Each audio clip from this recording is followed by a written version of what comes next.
Hello बच्चों, हमारा जो आज का साइंस का टॉपिक है वो है अपवर्तनांक। इससे पिछले वीडियो में मैंने आपको बताया था अपवर्तन के नियमों के बारे में। तो उसमें मैंने जो आपको पहला नियम बताया था वो था हमारा स्नेल का नियम। और स्नेल के नियम में मैंने आपको बताया था कि जो आपतन कोण की ज्या होती है, ठीक है, और अपवर्तन कोण की ज्या होती है, इन दोनों का अनुपात, इन दोनों का जो रेशो है वो हमारा एक कांस्टेंट होता है, एक नियतांक होता है। Sine I upon sine R equals to a constant. ये हम लोगों ने पढ़ा था कि sine I upon sine R जो होता है वो हमारा एक कांस्टेंट यानी नियतांक होता है। नियतांक का क्या अर्थ होता है ये सभी आप पढ़ चुके हैं अपनी पिछली क्लासेस में, लेकिन फिर भी मैं आपको बता देती हूँ। नियतांक का मतलब है नियत अंक, जिसकी वैल्यू कभी चेंज नहीं होती। तो हर माध्यम का अपना एक नियतांक होता है, क्योंकि प्रत्येक माध्यम में अणुओं की जो बीच की दूरी है, अणुओं के बीच का जो आकर्षण है, जो उनकी स्थिति है वो फिक्स होती है। ठीक है, जैसे जब कोई ठोस है तो ठोस में अणु कैसे होते हैं, बहुत पास पास होते हैं। तो जब अणु बहुत पास पास होते हैं, ठीक है, तो किसी भी ठोस में अणु कितने पास होंगे ये हमेशा सेम रहेगा। एक लकड़ी में बिल्कुल वैसे ही रहेंगे, प्लास्टिक में जैसे फ्लेक्सिबिलिटी होती है तो उसमें अणु लकड़ी की अपेक्षा कम रिजिडिटी होती है, यानी कि वो थोड़ा डिस्टेंट होते हैं ताकि उनकी जो आकार है, शेप है, उसमें थोड़ा चेंजेस आ सके। तो कहने का मतलब है ठोस में हर ठोस अलग अलग तरह का होता है। आप देखते हो कुछ ठोस होते हैं जो बहुत स्पॉन्जी होते हैं, स्पॉन्ज की तरीके से उन्हें हम लोग हाथ में दबाएंगे, प्रेशर डालेंगे तो वो दब जाएंगे, ठीक है, लेकिन हम जैसे ही छोड़ेंगे वो इलास्टिक होते हैं, वो वापस अपनी शेप में आ जाते हैं। कुछ ठोस होते हैं जो बहुत रिजिड होते हैं, जो इजीली इलास्टिसिटी शो नहीं करते हैं, जो हम कितना भी प्रेशर डालें वो अपना उनमें कोई भी स्ट्रेन नहीं आता, उनमें कोई विकृति नहीं उत्पन्न होती।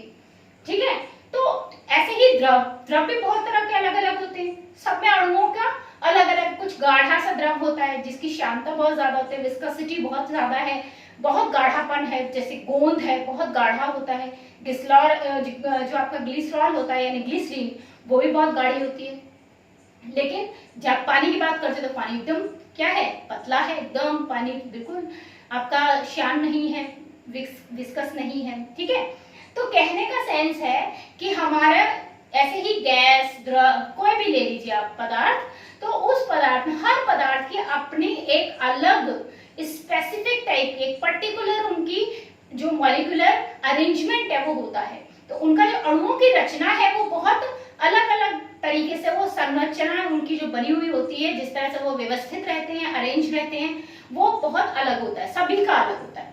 इस वजह से माध्यम का अपवर्तनांक भी हर माध्यम के लिए अलग अलग होता है। सबसे पहले हम बात करते हैं कि ये जो कांस्टेंट है जिसे हम अपवर्तनांक शब्द से कह रहे हैं, ये अपवर्तनांक है क्या।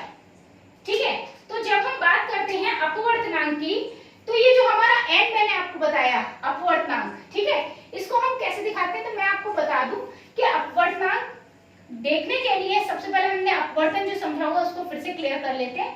अपवर्तन क्या होता है कि हम एक माध्यम से प्रकाश किरण को जब दूसरे माध्यम में भेजते हैं तो वो अपने मार्ग से हट जाती है, विचलित हो जाती है, डेविएट हो जाती है। तो हमारी जो प्रकाश किरण है उसको जैसे सीधा ऐसे जाना चाहिए, बट वो ऐसे चली जाती है। मैंने प्रयोग भी करके दिखाया था आपको कि जब आप कांच में आधा सा ग्लास पानी भर करके और आप पेंसिल डालते हैं या पेन डालते हैं तो क्या होता है, वो थोड़ा हमें टेढ़ा दिखाई देता है। ठीक है ना, तो दैट इज द रीजन कि ये अपवर्तन की वजह से हो रहा है। अब हमारा जो एक माध्यम से दूसरे माध्यम में प्रकाश जब जा रहा है तो यहाँ पर पहले माध्यम का अपवर्तनांक अलग है, दूसरे माध्यम का अपवर्तनांक अलग है। पहले माध्यम में प्रकाश की चाल अलग है, दूसरे माध्यम में प्रकाश की चाल अलग है।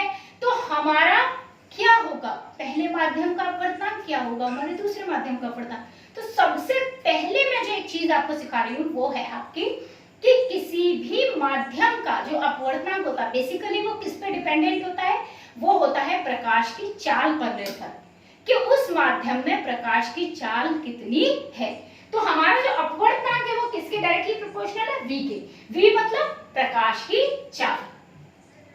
ठीक है, अपवर्तनांक हमारा प्रकाश की चाल पर निर्भर करता है, यानी कि किसी भी माध्यम का अपवर्तनांक प्रकाश की चाल से देखा जाएगा।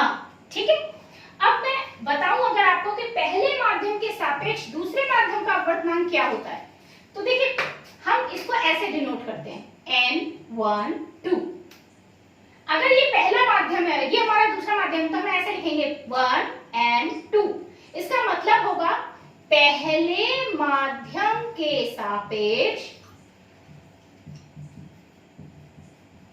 ठीक है, दूसरे माध्यम का अपवर्तनांक।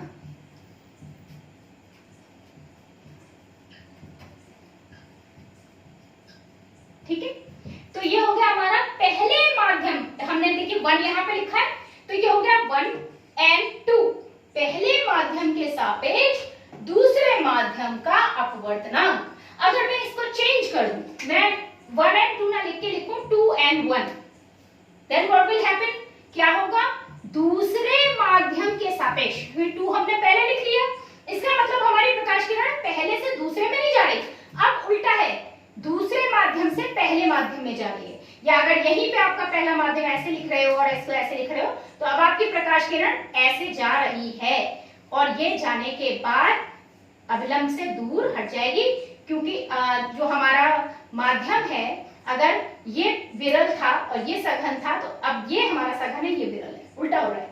ठीक है, रेसिप्रोकल हो रहा है आपका, तो ये हमारी प्रकाश की विपरीत स्थिति दिखाई देगी दूसरे माध्यम के सापेक्ष। ठीक है, पहले माध्यम का अपवर्तनांक हम इसको ऐसे लिखेंगे,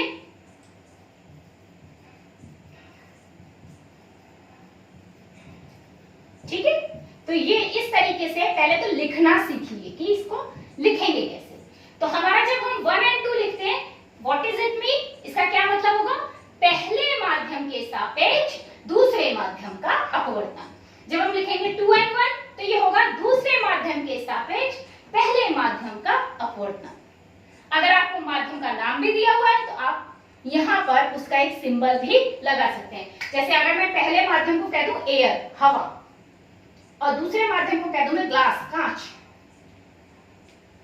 तो मैं यहाँ 1 and 2 की जगह पर ये भी लिख सकती हूँ, 1 मतलब ए, एयर का सिंबल, और 2 की जगह हम लिख दें जी, ग्लास का सिंबल, तो हम लिख सकते हैं ANG।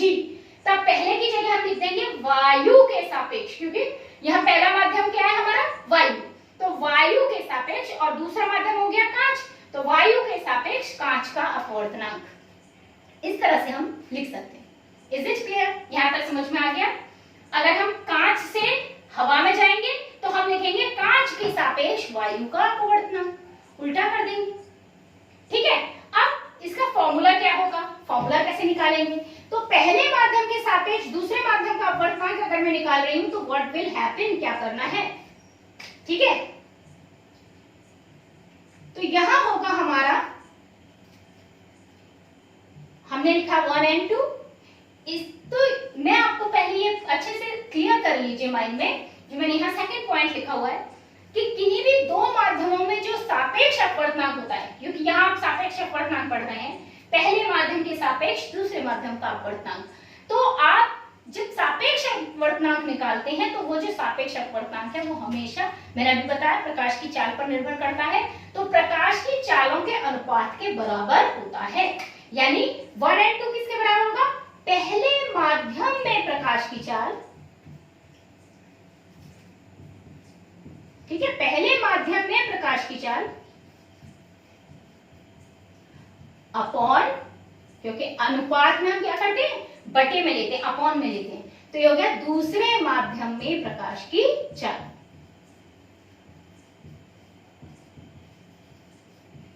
ठीक है, तो ये हो गया हमारा पहले माध्यम में प्रकाश की चाल अपॉन दूसरे माध्यम में प्रकाश की चाल।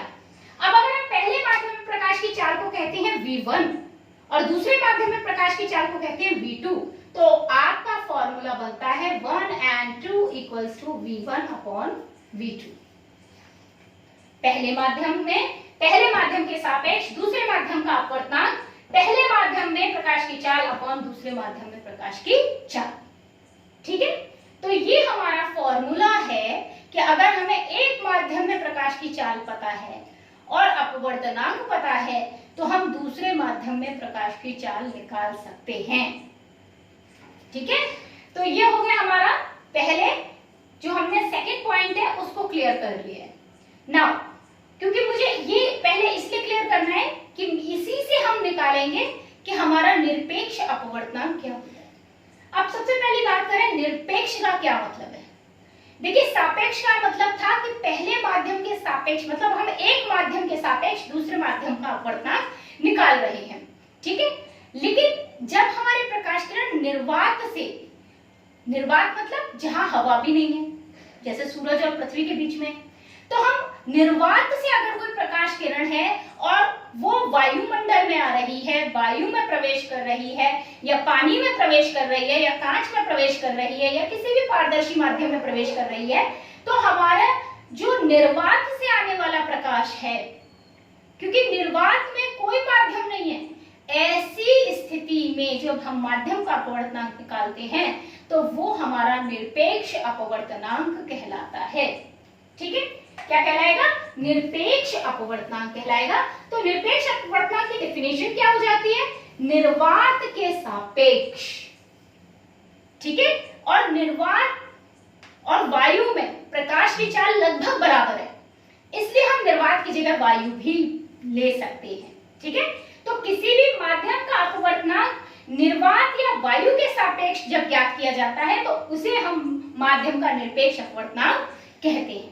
अब अभी आपने क्या पढ़ा कि 1 and 2 ये बराबर है V1/V2। And what is V1?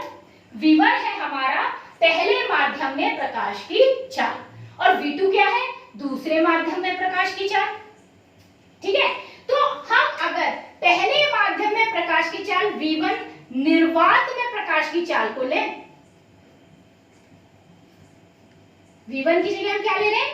निर्वात में प्रकाश की चाल। क्यों? क्योंकि हमारा जो प्रकाश है निरपेक्ष अपवर्तनांक की स्थिति में वो निर्वात से आ रहा है, तो निर्वात में प्रकाश की चाल है, तो निर्वात में प्रकाश की चाल को हम C से दिखाते हैं। और आपको याद होगा, मैं पिछले वीडियोस में आपको बता चुकी हूँ कि ये चाल कितनी होती है?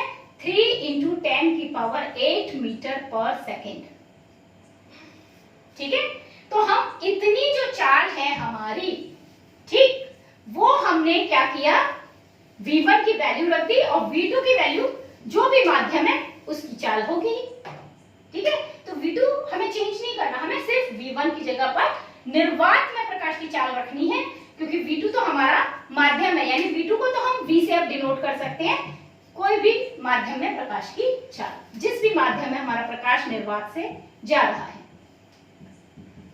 ठीक है, तो इन दैट केस हमारी जो अपवर्तनांक है, जिसे हम कहेंगे निरपेक्ष अपवर्तनांक। ठीक है, निरपेक्ष अपवर्तनांक किसका? माध्यम का। ये किसके बराबर हो जाएगा? इसे हम 1 और 2 न लिखकर अब हम सीधे सीधे n लिखते हैं, और ये n बराबर होता है C/V। किसके बराबर होगा? n = C/V। इसके बराबर होगा C, जहां पर निर्वात में प्रकाश की चाल है, जिसे हम 3 × 10⁸ मीटर पर सेकेंड से जानते हैं। ठीक है, अब इस पर सवाल भी पूछे जाते हैं, जैसे फॉर एग्जाम्पल मैं एक सवाल आप लोगों को दे रही हूं। ठीक है, वायु के सापेक्ष कांच का अपवर्तनांक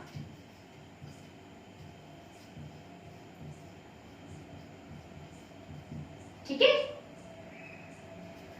ज्ञात, या कह लीजिए मैं अपवर्तनांक दे देती हूं आपको, 1.5 है। कांच में प्रकाश की चाल ज्ञात करो। Now what you have to find out? आपको प्रकाश की चाल निकालनी है। ठीक है, you have to find out the velocity of light in glass. कांच में निकालनी है, तो कांच में प्रकाश की चाल हमको ज्ञात करनी है। Now what can we do? हम क्या करेंगे इसके अंदर? हमें इसमें n पता है। ठीक है, मैंने आपको पहले भी बताया, किसी भी सवाल को अगर हमें हल करना है, सॉल्व करना है, तो हमें सबसे पहले ये देखना चाहिए कि उस सवाल में हमें क्या क्या दिया है। सेकेंडली हमें देखना चाहिए क्या निकालना है, और फिर हमें एक ऐसे फॉर्मूले को देखना चाहिए जिसमें दिया वाला भी आ रहा है और निकालने वाला भी आ रहा है, और फिर हम उसे निकाल सकते हैं इजीली। तो हमारा दिया क्या है यहाँ पर, ठीक है, हम इसका सॉल्यूशन निकालते हैं। दिया क्या है, हमें अपवर्तनांक n दिया है 1.5, ठीक है। और बेसिकली अगर मेरे से पूछोगे तो इसको हम ऐसे भी लिख सकते हैं ANG, A फॉर एयर, क्योंकि वायु के सापेक्ष कांच का अपवर्तनांक है, और निरपेक्ष अपवर्तनांक या तो निर्वात के सापेक्ष होता है या फिर वायु के सापेक्ष होता है। तो हमारा ये एक तरह से निरपेक्ष अपवर्तनांक ही है। और हमें क्या दिया है, C, हम बहुत अच्छे से जानते हैं कि C होता है 3 × 10⁸ मीटर पर सेकेंड, और हमें निकालना क्या है, V, जो हमें फाइंड आउट करना है। हमने फॉर्मूला लगाया N = C/V, ठीक है। V हमें ले जाना है, अगर हम V को यहाँ ले जाएंगे तो ये भाग में है, यहाँ जाके गुणा में जाएगा। N को यहाँ लाएंगे, ये गुणा में है और भाग में आ जाएगा, ठीक है। तो हम इनको ऐसे भी लिख सकते हैं, इस फॉर्मूले को हम ऐसे भी लिख सकते हैं, V = C/N। अब हमने C की वैल्यू रख दी 3 × 10⁸, और N की वैल्यू रखी 1.5। हम यहाँ पर पॉइंट हटाते हैं, 0 बढ़ाते हैं, तो ये 30/15, 30/15, 15 से 30 को काट देते हैं 2 बार। आंसर कितना आया, 2 × 10⁸ मीटर पर सेकेंड। तो कांच में प्रकाश की चाल निकल कर आ गई 2 × 10⁸ मीटर पर सेकेंड, ठीक है। तो इस तरीके से हमारे को सवाल करने को आ जाते हैं। और भी कई सवाल हो सकते हैं, मैं आप लोगों को सेंड करूंगी, आप उन सवालों को हल करने की कोशिश कीजिएगा। ये 2 नंबर से लेकर के 4 नंबर में भी पूछ लिए जाते हैं कई बार ये सवाल, ठीक है। तो आप, बहुत सिंपल सवाल है, आप इनकी प्रैक्टिस कर लेंगे तो आपको आसानी होगी इन्हें हल करने में। अब उसके बाद जो छोटी सी चीज है वो और मैं एक आपको बता दूं अपवर्तनांक के बारे में, कि मान लीजिए आपको 2 माध्यम हैं और 2 माध्यमों का अलग अलग अपवर्तनांक, निरपेक्ष जो अपवर्तनांक है वो आपको पता है। निरपेक्ष मतलब वायु के सापेक्ष, तो आप या कह लीजिए एक माध्यम के सापेक्ष आपको अपवर्तनांक। अब हमें क्या करना है, हमको उनका अपवर्तनांक उल्टा करके मालूम करना है। मान लीजिए आपको पता है वायु के सापेक्ष कांच का अपवर्तनांक, ठीक है, ये आपको पता है, या आप इसे पहला माध्यम दूसरा माध्यम भी कह सकते हो। तो वो आपका है मान लीजिए ANG, and you have to find out GNA। आप GNA कैसे निकालोगे, तो फॉर्मूला है जो आपको याद रखना है वो है GNA = 1/ANG। कैसे निकला, ANG V1/V2 होगा। जब हम GNA करेंगे तो V1/V2 हमारा पलट जाएगा, पलट करके ये हो गया हमारा V2/V1। अगर ये हमारा V1/V2 था तो ये हमारा हो गया V2/V1। अब अगर हमारे 3 माध्यम है, ये तो 2 माध्यमों में था जिसमें ग्लास और एयर है केवल, या हम इसको ऐसे भी लिख सकते हैं कि अगर हमें दूसरे माध्यम के सापेक्ष पहले माध्यम का निकालना है तो हमें क्या करना पड़ेगा, अपोजिट करना होगा पहले माध्यम के सापेक्ष दूसरे माध्यम का। जैसे वायु के सापेक्ष कांच का अपवर्तनांक मान लीजिए आपको दिया हुआ है 3/2, ठीक है, और वो आपसे GNA जानना चाहते हैं, तो GNA कितना होगा, GNA होगा आपका 1/ANG, यानी 1/3/2, या आप ये 3 के नीचे जब 1 बटे के नीचे दूसरा बटे आता है तो हमारी संख्या पलट जाती है, ये हो गया 2/3, ठीक है। तो इस तरीके से आप ये सवाल हल कर सकते हो, ठीक है। अब अगर माध्यम 2 नहीं 3 हो तो क्या किया जाए, मान लीजिए हमने क्या किया कि हमने एक बीकर लिया है बड़ा सा, और उसके अंदर पानी है, और पानी में भी हमने एक लेंस डाल दिया कांच का, ठीक है। लेंस मींस हमने एक कांच का गुटका, कांच का एक टुकड़ा, खिड़की का जो कांच होता है ऐसा टुकड़ा डाल दीजिए, वो डाल दिया। तो अब हमारी जो प्रकाश है, एक बीकर लिया है आपने, उसमें पानी भी भरा है और उसके अंदर भी आपने एक कांच का गुटका रखा है, तो आपका जो प्रकाश है वो सबसे पहले किससे आ रहा है? हवा से। ठीक है, फिर किस में जा रहा है? पानी में, फिर किस में जा रहा है? कांच में, और फिर कांच से आ रहा है वापस। कितने माध्यमों से गुजरा हमारा? पहले एयर से, फिर वाटर से और फिर ग्लास से, कांच से। 3 माध्यमों से गुजरा, उसके बाद वो वापस एयर में आ गया। तो हमारा पहला माध्यम, दूसरा माध्यम और तीसरा माध्यम, यहाँ कितने माध्यम है जिनसे प्रकाश गुजरा है? 3 माध्यम। इस स्थिति में भी आपको याद रखना है, you have no need to solve it, आपको सॉल्व नहीं करना है क्योंकि ये आपके कोर्स में नहीं है सॉल्व करना। आप सिर्फ इतना याद रखिए कि अगर मुझे दूसरे माध्यम के सापेक्ष तीसरे माध्यम का अपवर्तनांक निकालना है तो वो होता है 1/3/1/2। ठीक है, दूसरे माध्यम के सापेक्ष तीसरे माध्यम का अपवर्तनांक होगा पहले माध्यम के सापेक्ष तीसरे माध्यम का अपवर्तनांक, पहले माध्यम के सापेक्ष दूसरे माध्यम का अपवर्तनांक। अगर आपका पहला माध्यम एयर है, दूसरा माध्यम वाटर है और तीसरा माध्यम आपका ग्लास है, कांच है, तो आपका हम WNG पानी के सापेक्ष कांच का अपवर्तनांक, ये बराबर होगा ANG/ANW, यानी हवा के सापेक्ष वायु के सापेक्ष कांच का अपवर्तनांक अपॉन वायु के ही सापेक्ष पानी का अपवर्तनांक। अब एक क्वेश्चन जनरली जो पूछा जाता है कि ANG अगर आपको 3/2 दिया है, वायु के सापेक्ष कांच का अपवर्तनांक 3/2 है, वायु के सापेक्ष पानी का अपवर्तनांक 4/3 है, तो आपको WNG निकालना है। कैसे फाइंड आउट करेंगे? सीधे फॉर्मूले में रखिए, WNG ये इक्वल्स टू हो गया हमारा 3/2/4/3 और 3/2 4/3 पलट जाएगा तो ये हो गया 3/4, 3 की 3 में गुणा की 9 और 2 और 4 की गुणा की तो 8। तो ये हमारा आंसर निकल के आ गया।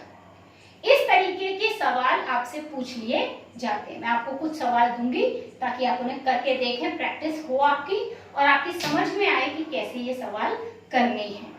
ठीक है, तो ये हो गया हमारा रिफ्रैक्टिव इंडेक्स यानी अपवर्तनांक किसी भी माध्यम का कैसे निकाला जाता है। एक बात याद रखिए हमेशा कि जो सघन माध्यम होगा उसका निरपेक्ष अपवर्तनांक या वायु के सापेक्ष अपवर्तनांक हमेशा विरल माध्यम के जो निरपेक्ष अपवर्तनांक है उससे ज्यादा होगा, क्योंकि वो सघन है, उसमें अणु ज्यादा पास पास हैं। ठीक है, तो ये आपको सारा याद रखना है, समझना है। अगर इसमें कहीं भी कोई प्रॉब्लम है तो आप मुझसे पूछिए। ठीक है, और इसको प्रैक्टिस करके देखिए क्योंकि दैट इज वेरी इंपॉर्टेंट। हमारे चैप्टर में से प्रश्न इस पर बहुत पूछे जाते हैं। Thank you.